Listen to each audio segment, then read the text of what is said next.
ರೇಣುಕಾಸ್ವಾಮಿ ಕೊಲೆ ಕೇಸ್ನಲ್ಲಿ ಹಾಸ್ಯ ನಟ ಚಿಕ್ಕಣ್ಣ ವಿಚಾರಣೆ ನಡೆಯುತ್ತೆ. ಕೊಲೆ ನಡೆದ ದಿನ ಸ್ಟೋರಿ ಗ್ರೂಪ್ನಲ್ಲಿ ದರ್ಶನ್ ಪಾರ್ಟಿ.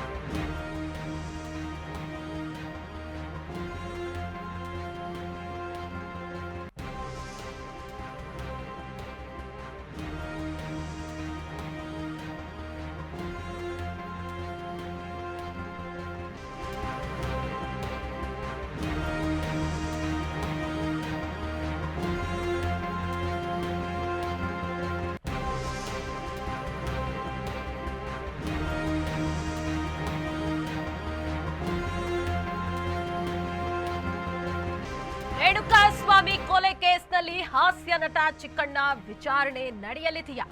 ಕೊಲೆ ನಡೆದ ದಿನ ಸ್ಟೋನಿ ಬ್ರೂಕ್ನಲ್ಲಿ ದರ್ಶನ್ ಪಾರ್ಟಿ ಮಾಡಿದ್ರು ಅಂತ ಹೇಳಲಾಗ್ತಾ ಇದೆ. ದರ್ಶನ್ ಜೊತೆ ರೆಸ್ಟೋರೆಂಟ್ ಪಾರ್ಟಿಯಲ್ಲಿದ್ದ ಚಿಕ್ಕಣ್ಣ ರೇಣುಕಾಸ್ವಾಮಿ ಬಂದ ಸುದ್ದಿ ತಿಳಿದು ಎದ್ದು ಹೋದ ದರ್ಶನ್ ರೆಸ್ಟೋರೆಂಟ್ನಲ್ಲೇ ಉಳಿದುಕೊಂಡಿದ್ದ ನಟ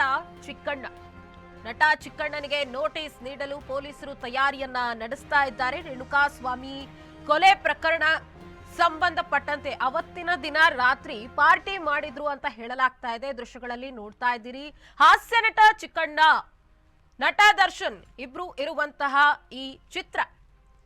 ಇಲ್ಲಿ ರೆಸ್ಟೋರೆಂಟ್ ಒಂದರಲ್ಲಿ ಸ್ಟೋನಿ ಬ್ರೂಕ್ನಲ್ಲಿ ನಟ ಚಿಕ್ಕಣ್ಣ ಜೊತೆ ದರ್ಶನ್ ಪಾರ್ಟಿಯಲ್ಲಿ ಇದ್ರು.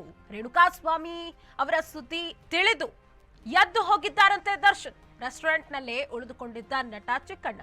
ಇನ್ನು ನಟ ಚಿಕ್ಕಣ್ಣನಿಗೂ ಕೂಡ ನೋಟಿಸ್ ನೀಡಲು ಪೊಲೀಸರು ತಯಾರಿಯನ್ನ ನಡೆಸಿದ್ದಾರೆ. ಇವತ್ತು ಸಂಜೆಯೊಳಗೆ ನೋಟಿಸ್ ನೀಡುವ ಸಾಧ್ಯತೆ ಇದೆ ಅಂತ ಹೇಳಿ ತಿಳಿದು ಬಂದಿದೆ.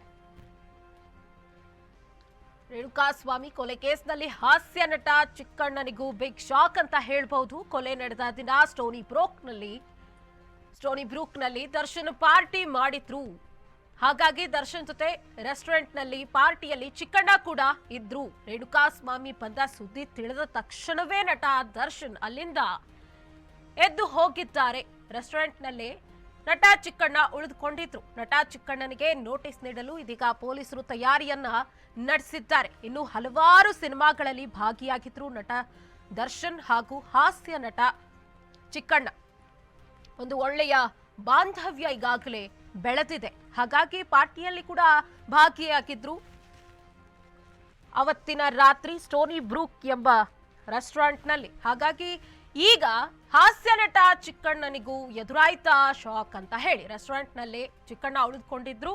ಚಿಕ್ಕಣ್ಣನಿಗೂ ಕೂಡ ಪೊಲೀಸರು ನೋಟಿಸ್ ನೀಡುವ ಸಾಧ್ಯತೆ ಇದೆ. ಇವತ್ತು ಸಂಜೆಯೊಳಗೆ ಅವರಿಗೂ ಕೂಡ ನೋಟಿಸ್ ನೀಡ್ತಾರೆ ಎಂಬ ಮಾಹಿತಿ ಲಭ್ಯವಾಗ್ತಾ ಇದೆ.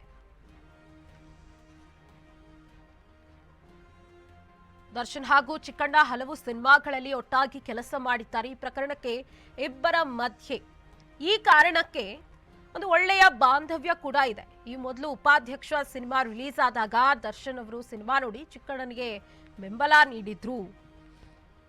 ನಟ ದರ್ಶನ್ ಶೆಡ್ಗೆ ಹೋಗುವ ಮೊದಲು ಖಾಸಗಿ ರೆಸ್ಟೋರೆಂಟ್ನಲ್ಲಿ ಪಾರ್ಟಿ ಮಾಡಿದ್ರು. ಈ ಪಾರ್ಟಿಯಲ್ಲಿ ನಟ ಚಿಕ್ಕಣ್ಣ ನಿರ್ಮಾಪಕರು ಭಾಗಿಯಾಗಿದ್ರು. ಪಾರ್ಟಿಯಿಂದ ಎದ್ದು ನಟ ದರ್ಶನ್ ಮನೆಗೆ ಹೋಗಬೇಕಿತ್ತು. ಆದ್ರೆ ಅವರು ತೆರಳಿದ್ದು ಪಟ್ಟಣಗೆರೆ ಶೆಡ್ಗೆ. ಪಾರ್ಟಿ ಮುಗಿಸಿ ಬಂದು ಹಲ್ಲೆಗೈದು ರೇಣುಕಾಸ್ವಾಮಿ ಹತ್ಯೆ ಮಾಡಿದ್ದಾರೆ ಅಂತ ಹೇಳಲಾಗ್ತಾ ಇದೆ.